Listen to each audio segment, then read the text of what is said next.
नमस्कार, टिस्टा टाइम्सको र्यापिड न्युजमा यहाँहरूलाई स्वागत छ। तपाईहरुको साथमा छु म आनन्द छेत्री। प्रस्तुत छ अहिलेसम्मका प्रमुख समाचारहरू। मुख्यमन्त्री ममता ब्यानर्जीको भोलि 16 जनवरीदेखि 3 दिने उत्तर बङ्गाल भ्रमणलाई लिएर सिलगढी प्रशासनिक तयारी तीव्र गतिमा। एकातिर पार्टी कार्यकर्ताहरूले मुख्यमन्त्रीको स्वागतका लागि सम्पूर्ण सहर ममता ब्यानर्जीको ब्यानरले सजाइरहेका छन् भने अर्कोतिर सुरक्षा दृष्टिकोणले सिलगढी सहर रहेको छ कडा सुरक्षा घेरोमा। दार्जिलिङ पहाडमा मौसम चिसो भए तापनि विधानसभा चुनावको माहौल गर्मिन सुरु भएकोले भारतीय गोर्खा प्रजातान्त्रिक मोर्चाका संस्थापक अध्यक्ष अनित थापा रिम्बिक लोधोमा समष्टिमा पुगेर यहाँका विविध समस्या साथै चुनावबारे चर्चा गर्नका साथै कार्यकर्ताहरूसित गरे भेटघाट। कलकत्ता उच्च अदालतको जलपाइगुडी सर्किट बेन्चको नवनिर्मित भवनको आगामी 17 जनवरीमा उद्घाटन गरिने भएकोले यसभन्दा अघि तयारीको समीक्षा गर्न सिलगढीका मेयर गौतम देवले भवनको गरे निरीक्षण। भवनको उद्घाटन समारोहमा भारतको सर्वोच्च अदालतका प्रधान न्यायाधीश उपस्थित रहनेछन्।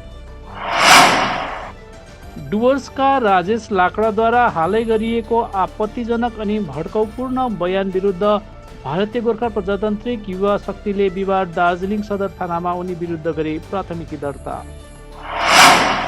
पश्चिम बङ्गाल आशाकर्मी युनियनको तर्फबाट राजगञ्ज ब्लकका विभिन्न ग्राम पञ्चायत क्षेत्रमा लगभग 200 भन्दा अधिक महिला आशाकर्मीहरूले बिहिबार विभिन्न 8 बुँदे मागलाई लिएर बुझाए डेपुटेसन। माग पूरा नभए आन्दोलनको बाटो अपनाउने दिए चेतावनी।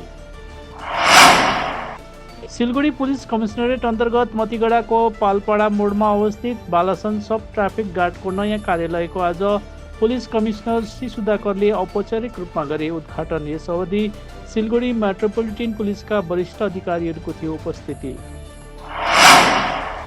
मुख्यमन्त्री ममता ब्यानर्जीको शुक्रबार सिलगढीको मतिगडामा महाकाल मन्दिरको शिलान्यास गर्ने कार्यक्रमलाई ध्यानमा राख्दै प्रशासनद्वारा सिलगढी एवं संलग्न क्षेत्रहरूमा वाहनहरूमाथि 16 जनवरी बिहान 8 बजीदेखि बेलुकी 9 बजीसम्म अनि 17 जनवरी बिहान 6 बजीदेखि बेलुकी 9 बजीसम्म निश्चित समयको लागि प्रतिबन्ध लगाइएको छ। राजगञ्ज ब्लकको सुखानी क्षेत्र तृणमूल कङ्ग्रेसको तर्फबाट महानपाडा मैदानमा सम्पन्न एउटा कार्यक्रममा यस क्षेत्रका लगभग 110 जना भाजपा लगायत अन्य पार्टी छोडेर तृणमूल काङ्ग्रेसमा औपचारिक रूपमा भई सामेल। तिनीहरूलाई राजगञ्जका विधायक खगेश्वर राईले पार्टीको झण्डा गरे हस्तान्तरण। खरसाङमा भारतीय भूतपूर्व सैनिक लीग खरसाङ शाखाको आयोजनामा आज भारतीय सेना दिवस पालन। यस अवसरमा भूतपूर्व सैनिकहरू उपस्थित भएर वीर शहीदहरूलाई अर्पण गरे श्रद्धाञ्जली। बागडोगरा थाना क्षेत्रबाट विभिन्न समयमा हराएको अथवा चोरी भएका 30 वटा मोबाइल फोन उद्धार गरी बागडोगरा थाना पुलिसले ती मोबाइलहरू वास्तविक मालिकहरूको हातमा आज गरिदिए फिर्ता। मोबाइल पाउँदा सबैजना देखिए निकै खुसी र पुलिसलाई दिए धन्यवाद। गत वर्षको च्याम्पियन टोली दार्जिलिङ पुलिसले डीपी साइड टिस्टा भ्याली दार्जिलिङमा सम्पन्न भइरहेको शहीद बेन्जामिन राई बेन्जो स्मृति फुटबल प्रतियोगिता अन्तर्गत बिहिबारको खेलमा निरपानीलाई 3-1 गोलले पराजित गरेर सेमिफाइनलमा गरे प्रवेश। नारायण 1900 सुकुना गोल्ड कप फुटबल प्रतियोगिता अन्तर्गत बिहिबार सम्पन्न दोस्रो प्री क्वार्टर म्याचमा जलपाइगुडी पुलिसलाई 4-1 गोलले सहजै पराजित गरेर कञ्चनजङ्घा फुटबल क्लब सुकुना क्वार्टर फाइनलमा प्रवेश। आजको म्याचमा केएफसीका कप्तान प्रणेश प्रधानलाई प्रदान गरियो man of the match trophy.